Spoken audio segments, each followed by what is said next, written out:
तो फिलहाल इंजीनियर रशीद को ज़मानत नहीं मिली है। हालांकि पार्लियामेंट के सरमाई सेशन में उन्होंने शामिल होने के लिए कोर्ट से ज़मानत की अपील की थी। अब उनकी ज़मानत की अर्जी पर 6 दिसंबर को फैसला होगा, सुनवाई होगी और देखने का भी खास होगा कि क्या इस मामले में इंजीनियर रशीद को राहत मिलती है या नहीं। फिलहाल MP MLA कोर्ट को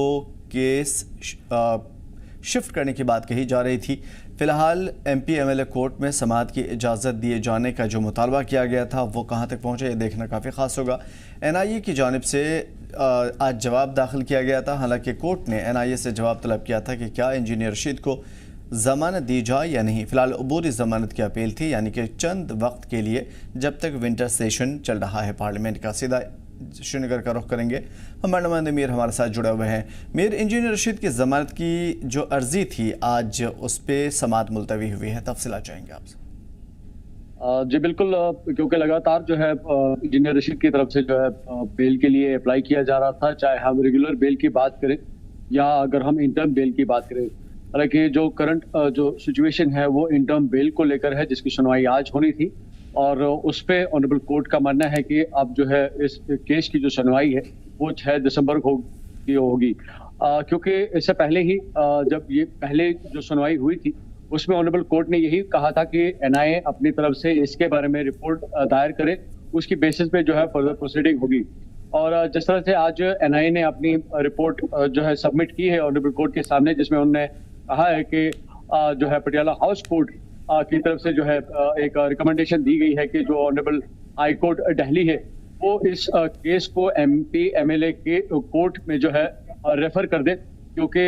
जो इंजीनियर रशीद है वो एक MP है और पब्लिक की रिप्रेजेंटेशन करते हैं, तो इस केस की जो फर्दर जो समाअत है वो उसी कोर्ट में हो जानी चाहिए। लेकिन जिस तरह से लगातार इंजीनियर रशीद की तरफ से, इनफैक्ट अब हम 2 दिन पहले की बात करें तो बिल्कुल हैंड फोल्डेड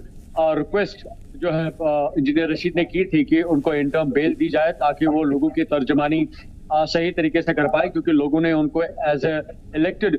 लीडर माना है और वो MP भी है पार्लियामेंट के, तो इस वजह से उन पे एक बड़ी जिम्मेदारी बनती है कि वो लोगों की प्रॉपर नुमाइंदगी कर पाए पार्लियामेंट में। और इस चीज को लेकर उन्होंने इंटर्म बेल को लेकर अप्लाई किया था, जो कि विंटर सेशन जो पार्लियामेंट में होने वाला है चल रहा है उसको लेकर। लेकिन जिस तरह से अभी NIA की तरफ से इसके जवाब में रिपोर्ट आई है, जिसमें उन्होंने बताया है कि पटियाला हाउस कोर्ट की तरफ से जो रिकमेंडेशन गई है दिल्ली हाई कोर्ट को कि इस केस की जो फर्दर प्रोसीडिंग्स जो है वो MP MLA कोर्ट में की जानी चाहिए, तो उसके तनासुर में देखते हुए अब जो है इस केस की जो फर्दर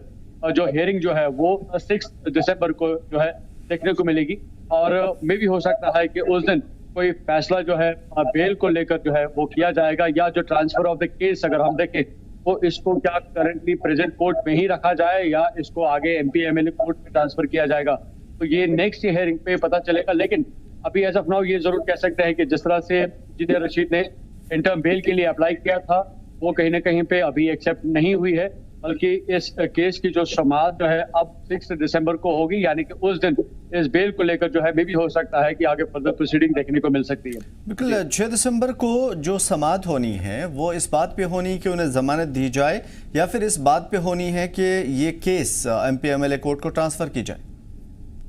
तो देखिए, अगर हम प्रीवियस हियरिंग की बात करें तो उसमें तीनों चीजों को मद्देनजर रखा गया था। एक तो जो उनकी रेगुलर बेल है उसके लेकर जो प्रोसीडिंग्स चल रही है, सेकेंड जो NIA की तरफ से उन पे केस चल रहा है,